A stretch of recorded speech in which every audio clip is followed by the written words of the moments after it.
All right, good morning. Thank you. It's great to lead things off. I want to thank Scott and the rest of the society for inviting me here today. I'm here to talk about energy flow during hitting. This is an ongoing area of research that we're collaborating along with Driveline.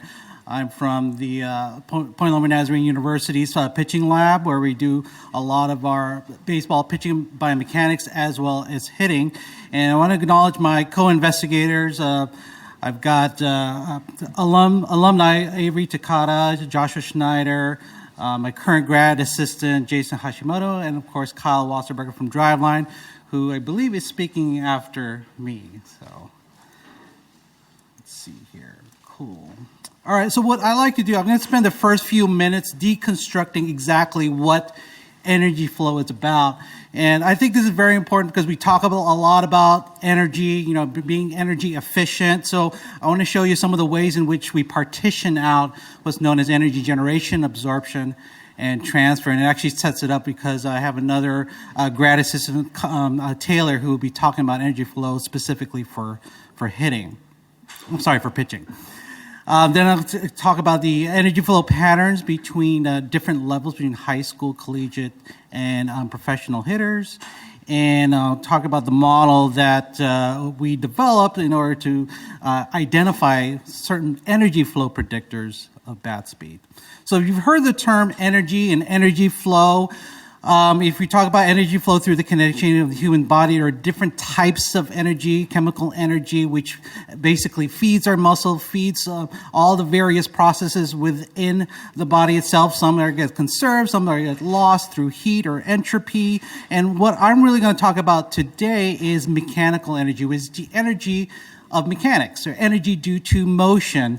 And specifically, you've heard this is kind of basic classical physics, potential energy, which is due to position or elasticity of tissue and muscle, and kinetic energy, which are the translational and rotational components of movement. So we're going to concentrate specifically on that energy component. And when we talk about energy, if you guys remember from high school physics, the work energy theorem, whenever force or torque is applied at a certain displacement, a certain distance, work is done. And work is, according to the work energy theorem, is simply the change in energy, total energy. So kinetic energy and potential energy. So the rate of work is what's known as power. And the rate of work, in this case, in the context of the kinetic chain during human movement, we're talking about the power due to the joint reaction forces and what's known as joint torques. And it's very important to emphasize that joint reaction force and joint torques are mathematical entities. It's not something that we can directly measure per se. We have to use what's known as an inverse kinematics or inverse dynamics model in order to estimate what these forces and torques are. But we assume that, in this case, the structures of our soft tissues around the joints, as well as the muscles that span the joints, create or produce these forces and torques. So we're looking at power, looking at a segmental power analysis. And what that means is that we are looking at adjacent segments. And the model that's typically used is energy flow analysis. It's actually been around for many years. If you look at some of the work of Cavagna and Fenn in human movement, and what we see in clinical gait analysis for both walking and running, when we're looking at the flow of energy from the proximal is typically, in this case, with the upper arm, and the distal segment, the lower arm of the elbow, then we can measure the rate of energy flow, generation, absorption, and transfer between each segment. So here I've got a simple biomechanical model. This is two-segment model, what we call a rigid segment model here. And there are forces that are applied here. There's a kind of a basic free body diagram, and torques that are applied presumably by the actual muscles. And then I mentioned earlier, this is a simplified model in that we're not actually measuring the actual individual torques of those muscles, just the joint reaction, what we call the net torques. So this is the same. This is power that's due to the the forces, the joint reaction forces, as well as the torques. And this is typically what's known as the sources. This is the sources of those joint reaction forces and torques due what we presume due to muscular contraction and soft tissue. Well, this side right here, this is what we call an energy balance equation.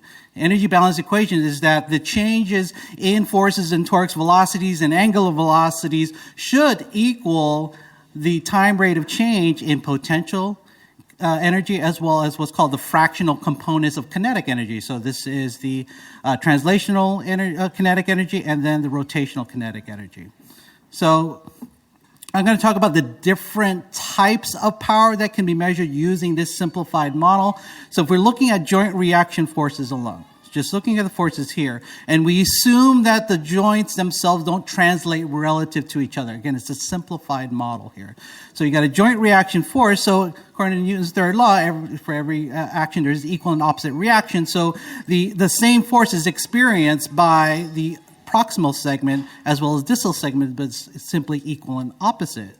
And so if the segments or the joints are moving at the same linear velocity, then the joint force power or the power due to joint reaction forces should be equal. And so what these joint force power actually does, at least in the body, is simply acts as a medium to translate or to transfer energy from segment to segment, as is shown here. Now, the segment torque power, that's another different animal altogether. And the reason being is that the segments themselves could be moving at different angular velocities here. So I can show here, these are the omega, angular velocity of the proximal segment, angular velocity of the distal segment, and it shares the same joint reaction torque. So they can actually have different segmental torque power. This is the key, right? This is what we assume is being produced or induced by those muscular torques. And so they generate, absorb, as well as transfer energy between segments. I'm going to talk about how those specific partitions of segmental torque power can actually be measured. Now, if you take the difference between the two, between the powers due to the proximal segment as well as the distal segment, we get what's called the joint torque power. And I think if you know your anatomy, those of you who are trainers and physical therapists, you understand joint torque power because you understand movements such as flexion, extension, abduction, adduction, internal, external rotation. These are the movements that these muscles produce, and they do so with energy that's generated or absorbed by these torques that you see here. And this is mathematically how we can calculate what's known as joint torque power. So this right here, if we're talking about elbow flexion extension, is a simple sagittal plane example here. And I've got here joint torque power due to, let's just say, the brachioradialis and the bicep brachii muscles all create this joint torque power, which gives us what's known as joint generation as well as absorption here. Okay. So generation. In this case, when the muscle contracts, it is accelerating segments to which that muscle is attached, and so we call that clinically speaking, we call it concentric contraction. So it is generating energy. It is giving energy. The muscular torque is giving energy off to the segments. In this case, it's simply flexing the elbow. So the proximal segment gains energy from the rate of its segmental torque power, as well as the distal segment also does it at its respective segmental torque power. You can see here that's the scalar product between these the segmental torque or the torque at the joint as well as its respective angular velocity. Now, that same muscular torque can also absorb energy. So clinically speaking, we know this is eccentric contraction, and this is the process in which it's decelerating this segment. So, a simple example I like to look is landing from a jump, right? You have an athlete squat down, they eccentrically contract their knee extensor. So it's the same torque, but in this case, the muscle is lengthening while it's contracting. So it's absorbing energy that's given off by the segment. That's its job. And its calculation it's actually the same, right? So we're looking at here the segmental torque power that's due to that same torque and its angular velocity as well as the respective distal segment. Now, here where it gets a little, students often have gave this talk a few times, and I often get confused on, what are the scenarios in which that same muscular torque can also generate energy as well as transfer energy between segment to segment. So if those segments are moving in the same direction, even at separate angular speed, that same joint reaction torque not only can generate energy, but could also transfer energy from one segment to another, depending on the magnitude of those angular velocity and subsequently the sign of the segmental torque power. That means one segment could be giving off energy while the other segment is receiving energy. So here's an example here.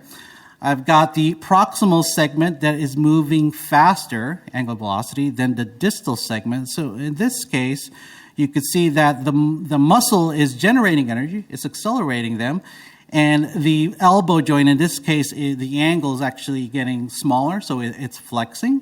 So in addition to that energy generation, it is also transferring energy from the distal segment to the proximal segment at the rate of the proximal segment. It's always the slower moving segment here. So energy is being given off, energy is leaving the distal segment. Some of that goes through some of it is being generated by that torque, that joint reaction torque, and some of it gets transferred over to the proximal segment. Now, this is another scenario in which that same joint reaction torque can absorb energy as well as transfer. This is a case in which the distal segment now is moving faster than the proximal segment. So in this case, the elbow in this case is actually extending. So the angle is getting bigger here. So that same muscular torque is absorbing energy from that distal segment, but also transferring energy to the proximal segment at the rate of the proximal segment angular velocity here.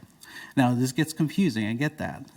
And so what I did here, if I want to talk about energy transfer, the simplest example I can think of, and this is actually from Satorsky's book, I love this one. Because if you ever get up from a supine position and you try to get up, I still do that because I'm not as fit as I used to be many years ago, so I'll kick my legs over. And what that does is that the legs will then, the kinetic energy of my lower body would then transfer over to the upper body. That is an example of energy transfer. You look at a gymnast or a diver doing a somersault or lutz and things like that. We transfer energy all the time. So baseball pitching and hitting is all about these mechanisms by which energy is generated, absorbed, and transferred from segment to segment.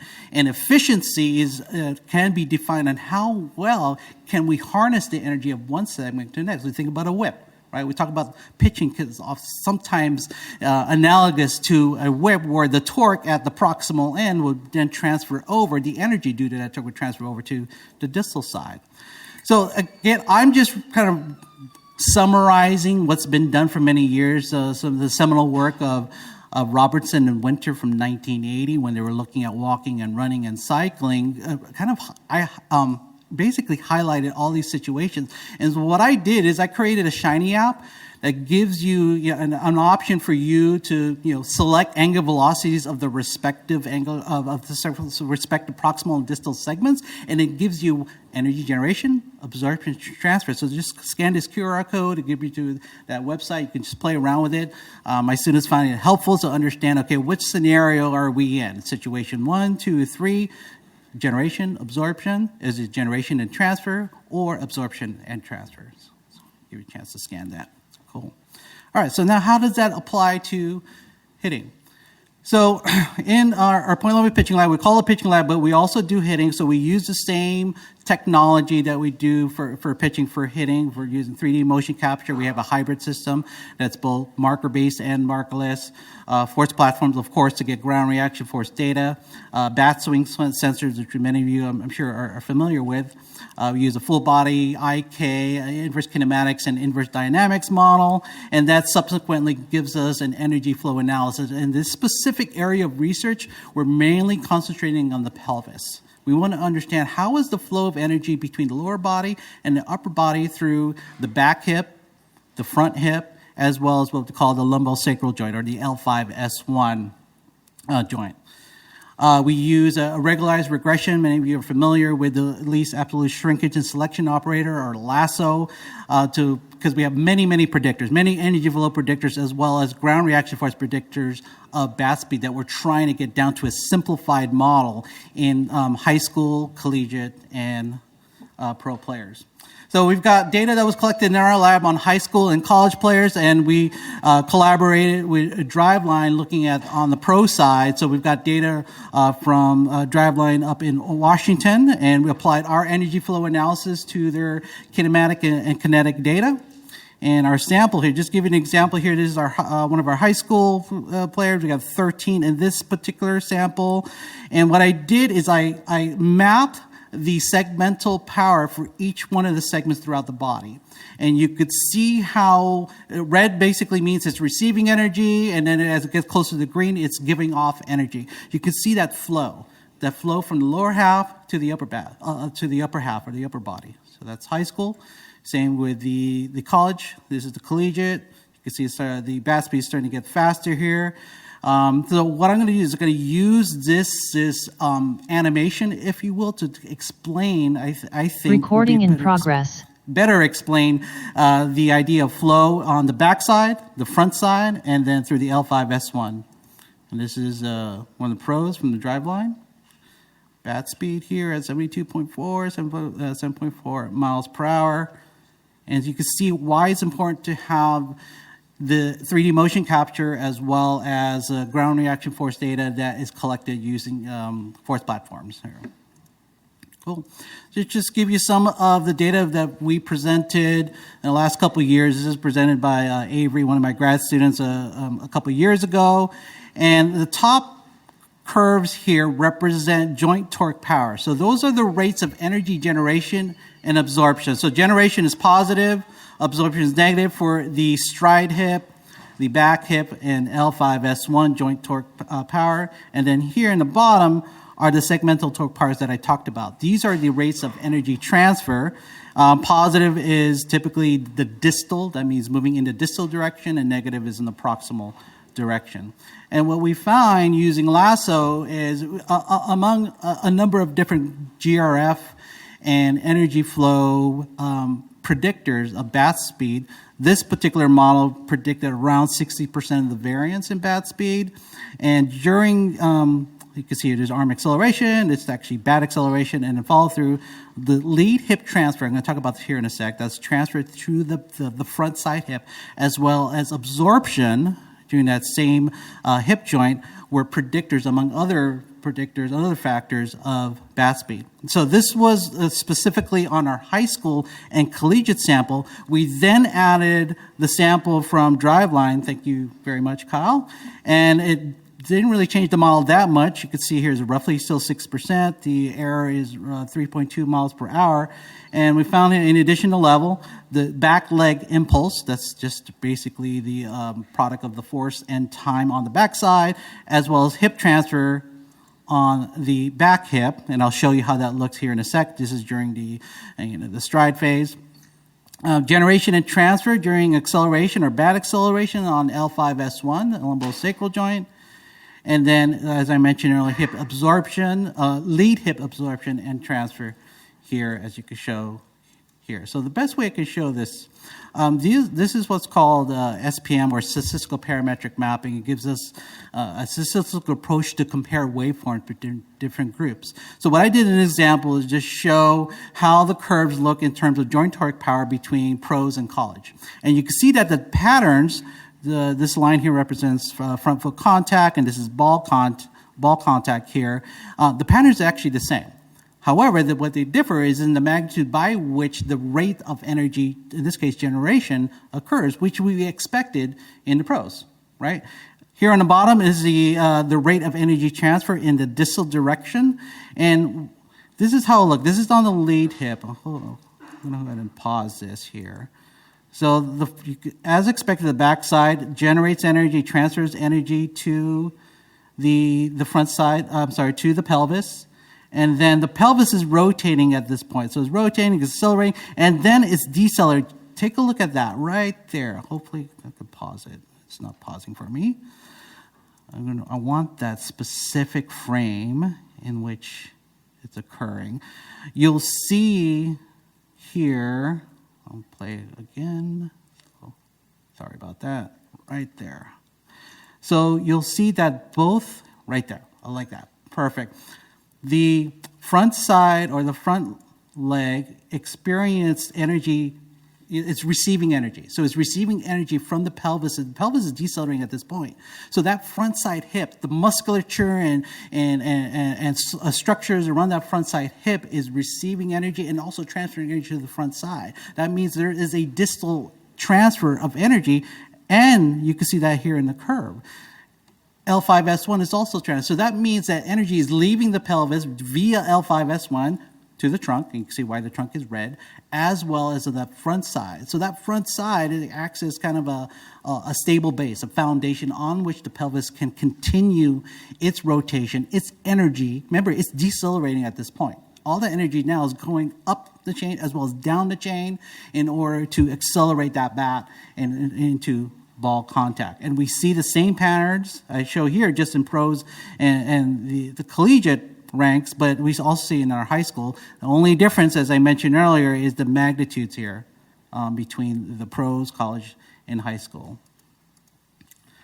So this actually this one's a better representation. Hopefully this comes up. See here is how it's red, gaining energy, transferring energy over to that pelvis on the backside, and then as we approach acceleration or mid-acceleration, you can see that energy transfer to the front side as well as to the trunk as the person is going into ball contact and into follow through.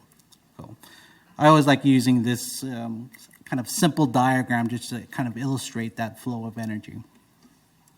Cool. So in summary, energy flow analysis is kind of, at least for hitting, is emerging research. We're still learning a lot of what's happening, and this is just the pelvis. You know, I haven't even touched on trunk to upper arm to lower arm, or if you go down the other way from the lower, from the shank to the thigh, for example. So I wanted to concentrate specifically on the pelvis, but we do know that through this simple energy flow analysis, we're able to provide insights to the efficiency of hitting. I found that across high school, collegiate, and pros, that they all exhibit similar patterns of energy generation, absorption, and transfer. The only difference is in the magnitude at which that is performed. And then pelvis energy flow reinforces the importance of hip and back mobility and strength. We see the same thing in pitching. So we talk about hip rotation, hip abductors, all of that. I'm sure many of you are strength and conditioning coach, or you work with your training staff and S&C staff. So you talk a lot about hip mobility, all about that. We talk pelvic rotation, but all pelvic rotation occurs on that front and backside hip. And so having a player who can do, for example, an FMS, deep squat, and be able to do that, get, a passer or score of 1, be able to have the good flexibility, good range of motion in internal external rotation, abduction, and adduction to facilitate this energy flow that I was talking about. So that's how this can be applied in a way. As a biomechanist, many of you run into this with your teams. I got to be able to translate this to actionable items, right? KPIs, so that our coaches and trainers can use this. Not all of it may be relevant. Some of it may be more relevant for other players. Some may be relevant for maybe younger players. But I think it does provide some useful tools that we can then work on our players to both prevent or minimize the risk of injury, but more importantly, in some respects, improve their performance at the plate. All right. Thank you very much.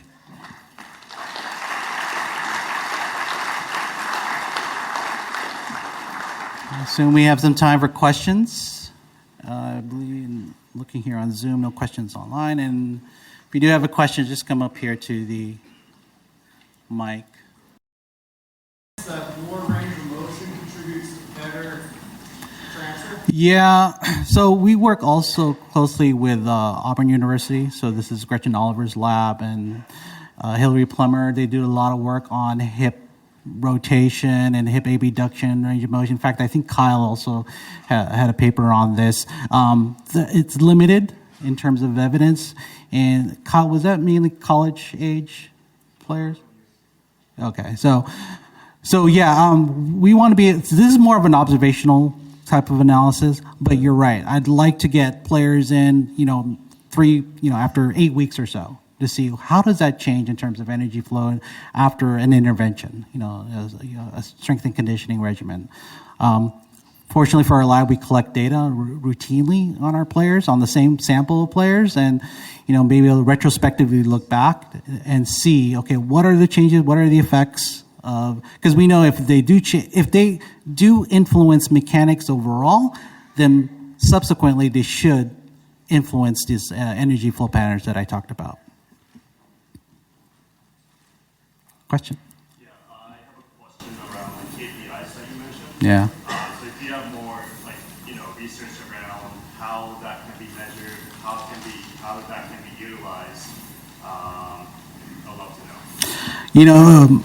A great example that I think, in fact, we are presenting some data at the American College of Sports Medicine on counter movement jump testing and how that relates, at least on the pitching side, and how that relates to energy flow through the pelvis. And what we found is that, yes, things like jump heights and rate of force development and reactive strength index were predictors of performance in terms of, at least on the pitching side, but it was also predictive of energy flow on the backside and front side hips in terms of absorption and transfer, just exactly what I talked about here. That was on pitching. Now, we haven't done that on hitting yet, and so we're, like I mentioned earlier, is that we're still kind of, in the process of teasing that out to see what clinical measures can we use that could potentially give us some not everyone's going to be able to do this type of energy flow analysis. They have to have access to the lab. And so, be able to do things like counter movement jump testing or range of motion testing. We do that. We collect that on all our guys anyway. And then be able to retrospectively look back and see if we can find some kind of predictive models of what we see both in the lab as well as ultimately on the field in terms of KPIs. Joshua Snyder, his job for his thesis was to look at high school and collegiate players, number one, to compare them, and as well as look at predictors of bat speed, but he also was able to look at performances on the field, like looking at just some basic sabermetric stuff that they were able to gather and be able to see, okay, what energy flow, specific energy flow metrics can we use that are highly predictive? This was just bat speed, right, and overall bat power. What do we know on the field? How does that look? So this is emerging research. We don't quite understand if at all, if anything, it actually translate to performance on the field, but we believe it does. Yeah. Question? When weightlifting is due partly, you know what muscles are giving off energy. Yeah. You directly apply that to the training situation for development. Definitely. If you look at some of the work of Christoph Kipp or Marquette, Jacob Howenstein also does some energy flow stuff. They're looking at like cleans, like Olympic lifting, like cleans, snatches, and whatnot. And they found they measure energy flow. Now, it wasn't pelvis; it was actually kind of a general energy flow analysis of the entire body. And I think that would also translate over to performance either as a hitter or as a pitcher, because you can measure the performance of how well an Olympic lifter is able to do a clean, for example, and be able to say how efficient are they in moving, in the pull from the lower half to the upper half. And the key thing, and I failed to mention this earlier, a key limitation of this model is that you're only looking at adjacent segments. You're not looking at the contribution of what I call an anatomically remote segment. So some of the work out of Stanford, like Neptune and Andriaki, for example, they use what's called an induced acceleration or induced power analysis to determine the contribution of, say, an ankle torque has on the pelvic rotation or the acceleration of the center mass or the power of the center mass. So this is one caveat that we have. It's kind of an introduction into energy flow, but it doesn't really tell you the whole story, especially when you talk about a complicated kinetic chain such as hitting and pitching. Yeah, does energy loss through frictional forces play any role in your analysis? It does, but not in this analysis. Remember, joint reaction forces and torques are mathematical entities that are based on assumptions. We assume that there is no translation between segments. There may be, right? Depending on the athlete, right? We apply what's called constraints to the joints, right? In our IK model, we say that the knee can only flex and extend, but we know in practice that there may be some give in varus and valgus, same with the elbow. So yeah, frictional forces, that's a whole nother animal altogether, and a more sophisticated model. There's work out of Northwestern, Jimmy Buffy, who does Reboot, some of his work. You look at his mathematical model using OpenSim and be able to tease out contributions of individual structures at the elbow. He didn't do energy, but looked at acceleration and velocities of that. Just a follow-up. Yep. Sort of maybe more technically oriented. Does it make sense to talk about momentum and angular Yeah. flow rather than... I don't know. They're all related for sure. And I know that Reboot does kind of a momentum approach to it. We went the energy flow route because you hear a lot. Okay, that guy is efficient. That guy is, he uses energy better. And I go, what does that actually mean? And you've heard that for years. And I go, well, why not quantify that? Why not quantify mechanical energy? And actually, an exciting area of research is one in which you can tie in mechanical energy with metabolic energy. David Szymanski, I don't know if he's here, but Szymanski's work out of Louisiana Tech, right, has done some pioneering work in pitching, looking at VO2 max testing or energy consumption testing, as well as biomechanical testing. So be able to tie those two together, mechanical and metabolic energy, I think would be give us a better understanding, especially when we talk about fatigue. Oh, sorry. Thank you.